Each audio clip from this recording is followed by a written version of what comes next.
Welcome back to another episode of Sound Pals Go to the Movies. This is another Throwback Thursday review, and today I'm going to be reviewing The Wizard of Oz. And just a fair warning, there's going to be spoilers up ahead, so you've been warned. Young Dorothy Gale and her dog Toto are swept away by a tornado from their Kansas farm to the magical land of Oz, and embark on a quest with three new friends to see the wizard who can return her to her home and fulfill the others' wishes. So let's begin with my first pro. The special effects used in the movie, like the tornado for example, and the split shots used to blend in the real stage with the colored background to give the illusion of a bigger space of Oz. All this was done, and most of the credit goes to Arnold Gibson and his crew, and also the rest of the departments like the music, makeup, costume art, and set design have a lot to do with this. Back to the tornado. It was filmed in a miniature set of the farm, and the tornado was a 35-foot sort of sock wrapped in chicken wire with fans pumping dirt through it. This was filmed and then projected behind Dorothy as a background, who was in a soundstage with a normal sized house or barn or sets. This special effect seemed like a real tornado was happening in the same space where Dorothy was. And at this time, this was an incredible thing to do. Also, this is one of the special effects that still holds some mystery to nowadays. The next special effect was how they transitioned from a sepia film to a colored film. We noticed when Dorothy lands in The Wizard of Oz, she is still in the form of sepia. So we assume the film is still being filmed in sepia tone. But then she opens the door, walks into the land of Oz, which is full of color, and as she steps through, she is also in full color. And these are strong colors that give you a strong transition.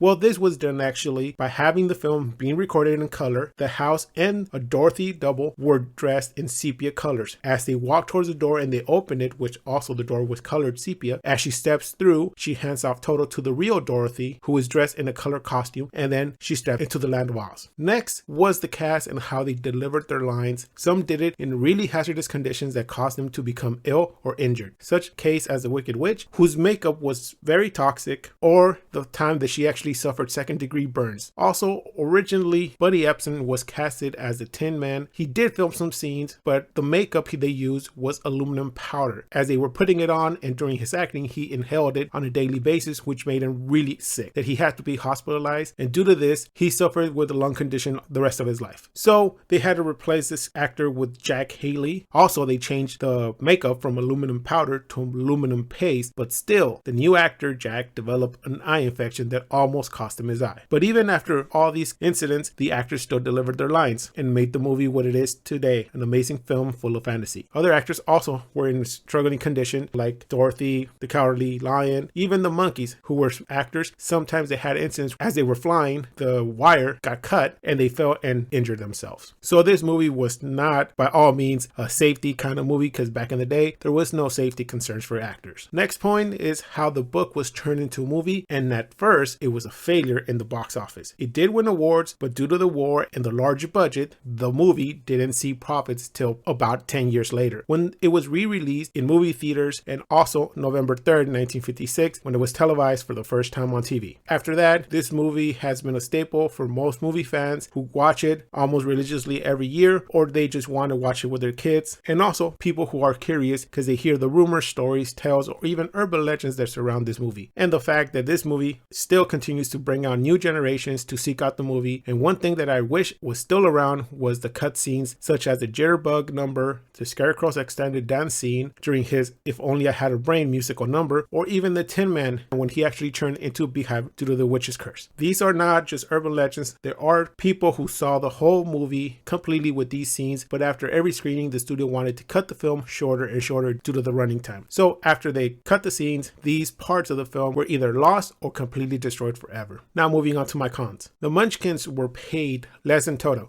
and did not see their names in the credits. They were paid $50 a week, which is roughly about $1,000 when you calculate it to present time due to inflation, and Toto's trainer was paid $125 a week, which translates to roughly about $2,500. The Munchkins were a group of 124 little people that worked under Leo Singer, who was also a little person himself, and they were hired by MGM to be in the film, since they needed a large group of people to play the Munchkins from the actual book, they sought out this group who were sort of trained actors. Yet, there were still rumors being spread about them by cast members such as Judy Garland, who said that they were drunks and always participating in sexual escapades. This has been debunked by many movie historians, and they have said that there were a few actors in the Munchkin group who did participate in these activities, but due to a few, the rest got labeled as such. Next, the hazard conditions that the actors had to work in. Like I said before, they range from toxic makeup, dangerous special effects, to even being showered with asbestos, in particular the scene of the poppy fields where the cast fell asleep. While the production knew about the effects of asbestos and how dangerous it was to be inhaled, they still went and shot the scene. Even the actor, Bird, who played the Cowardly Lion, his costume was actually made from real lion skin and also was heavy, but worse was the heat that the stage lights generated for him being in the suit most of the day, which means that he was drenched in sweat at the end of the day because he couldn't take off the suit with the makeup, but still having to wear this 60 to 90 pound suit on top of that. And he still had to perform. So my grade for this movie is going to be a 9 out of 10 due to the special techniques that were first used in the film and the magic that brings forward, even if there is all these things that happen behind the scenes. Plus, it gave us Judy singing the famous Over the Rainbow number, which will be forever one of the best musical numbers in film history. Yes, the grade is high, but I really feel that it is a movie you can watch over and over and just keep digging and find more of these things about the film that makes it even more interesting. Even till now, I still wonder what the film would have been if Buddy Ebsen was the Tin Man, or if Margaret Hamilton was not casted as the Wicked Witch, but I guess we will never know. But we can still watch this movie multiple times. So that does it for this review of The Wizard of Oz. Please join us next time where we're going to review The Producers, the Mel Brooks version. A toast! A toast. A toast! To what? To toast. I love toast. To toast. To toast. Please like, comment, and subscribe. You can find our social media links below. And like always, keep watching movies.